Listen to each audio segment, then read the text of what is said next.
एक और बापू आशाराम जी को 10 साल में एक बार भी जमानत नहीं दी गई। दूसरी ओर गुजरात दंगों में साजिश रचने वाली तीस्ता सीतलवाड़ को जमानत देने के लिए रात में सुप्रीम कोर्ट 2 बार बैठी। निर्दोष को फंसाने वालों को जमानत और निर्दोष को जेल, ये कैसा न्याय है? आइए जानते हैं क्या है पूरा मामला। ऐसा किसी भी देश में अन्याय नहीं होगा जो भारत में हो रहा है। तथाकथित बुद्धिजीवियों के एक बहुत बड़े वर्ग से सुनने को मिलता है कि कानून अपना काम कर रहा है, कानून सबके लिए समान है। लेकिन वास्तव में क्या कानून सबके लिए एक है कि नहीं, या कानून के कुछ रखवाले केवल समान बोलते ही हैं कि उसका पालन भी करते हैं या नहीं, यह आपको जानना चाहिए।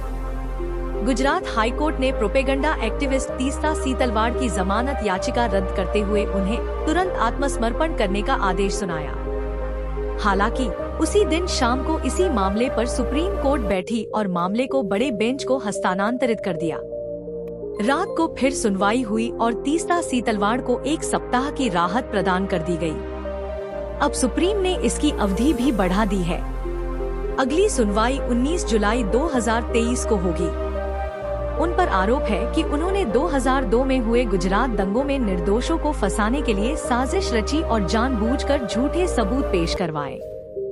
127 पन्नों के आदेश में जस्टिस निर्जर देसाई ने कहा कि अगर तीस्ता सीतलवाड़ को बेल दे दी जाती है तो इससे सांप्रदायिक ध्रुवीकरण बढ़ेगा और सामुदायिक वैमनस्य और गहरा होगा। गुजरात के तत्कालीन प्रधानमंत्री नरेंद्र मोदी समेत कई भाजपा नेताओं और अधिकारियों को फंसाने की साजिश तीस्ता सीतलवाड़ ने रची थी। गुजरात उच्च न्यायालय ने स्पष्ट कहा कि तीस्ता सीतलवाड़ ने पीड़ितों और गवाहों का अपने फायदे के लिए सीढ़ी की तरह इस्तेमाल किया। हाईकोर्ट ने ये भी पाया कि एक समुदाय विशेष की भावनाओं का इस्तेमाल करके तीस्ता सीतलवाड़ ने पैसे जुटाए और इन पैसों का इस्तेमाल पीड़ितों के लिए नहीं किया। तीस्ता सीतलवाड़ ने कभी न्याय और शांति के लिए काम नहीं किया। इसमें रईस खान नामक एक व्यक्ति ने उनका सहयोग किया। तीस्ता ने एक बीबीसी पत्रकार के साथ मिलकर पीड़ितों के कानों में जहर भरा। समान कानून की बात करने वाले न्यायालय के कुछ लोग जब एक लड़की षड्यंत्र के तहत 87 वर्षीय हिंदू संत आशाराम बापू 10 साल से एक दिन भी जमानत नहीं दी, जबकि उनके केस में ट्रायल 5 साल तक चला था। ट्रायल के समय भी उनको जमानत नहीं, जबकि बीच में उनके बहन भांजे आदि की मौत भी हुई और उनकी धर्मपत्नी और उनकी स्वयं तबीयत खराब भी हुई, फिर हुई जमानत नहीं दी गई। बापू आशाराम जी धर्मांतरण को रोक रहे थे। उन्होंने ऐसा एक अभियान चलाया था, करोड़ों लोगों को सनातन धर्म की महिमा बताई, लाखों हिंदुओं की घर वापसी करवाई, आदिवासी क्षेत्रों में जाकर उनको घर व जीवनोपयोगी सामग्री दी, पैसे दिए। इसके कारण धर्मांतरण का धंधा कम होने लगा, जिसके कारण उनको जेल में जाना पड़ा और न्यायालय ने एक दिन भी जमानत नहीं दी। अगर बापू आशाराम जी धर्मांतरण रोकने का गुनाह नहीं करते तो वे भी आज बाहर होते। कानून को देखो नेता राहुल गांधी, सोनिया गांधी, अभिनेता सलमान खान, पत्रकार तरुण तेजपाल, टुकड़े टुकड़े गैंग के कन्हैया कुमार, उमर खालिद, दिल्ली दंगा भड़काने में मुख्य साजिशकर्ता सफूरा जरगर, कोरोना फैलाने वाले मौलाना साद को तुरंत जमानत हासिल हो जाती है, लेकिन धर्मांतरण पर रोक लगाने वाले दारा सिंह 22 साल से ओडिशा की जेल में बंद है। 87 वर्षीय हिंदू संत आशाराम जी बापू 10 साल से जेल में बंद है, जबकि उनको षड्यंत्र तहत फंसाने के कई प्रमाण भी हैं। फिर भी उनको आज तक जमानत हासिल नहीं हुई। क्या हिंदुस्तान में हिंदू हित की बात करना भी अपराध हो गया है?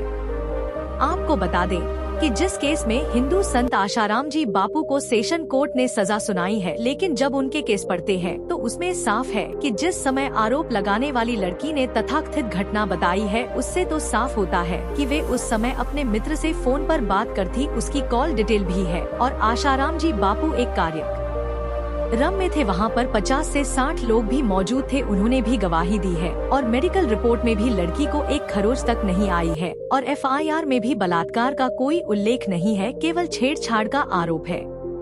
फिर भी सजा देना कितना बड़ा साजिश होगी। आपको ये भी बता दें कि बापू आशाराम जी आश्रम में एक फैक्स भी आया था, उसमें उन्होंने साफ लिखा था कि 50 करोड़ दो, नहीं तो लड़की के केस में जेल जाने के लिए तैयार रहो। बता दें कि स्वामी विवेकानंद जी के 100 साल बाद शिकागो में विश्व धर्म परिषद में भारत का नेतृत्व हिंदू संत आसाराम बापू ने किया था। बच्चों को भारतीय संस्कृति के दिव्य संस्कार देने के लिए देश में 17,000 बाल संस्कार खोल दिए थे। वैलेंटाइन डे की जगह मातृपितृ पूजन शुरू करवाया। क्रिसमस की जगह तुलसी पूजन शुरू करवाया, वैदिक गुरुकुल खोले, करोड़ों लोगों को व्यसन मुक्त किया। ऐसे अनेक भारतीय संस्कृति के उत्थान के कार्य किए हैं जो विस्तार से नहीं बता पा रहे हैं। इसके कारण आज वे जेल में हैं और जमानत हासिल नहीं हो रही है। अब हिंदू समाज को जागरूक होकर उनकी रिहाई करवानी चाहिए। दोस्तों, इस विषय पर आपका क्या राय है कमेंट बॉक्स में जरूर बताएं। वीडियो पसंद आए तो लाइक करें।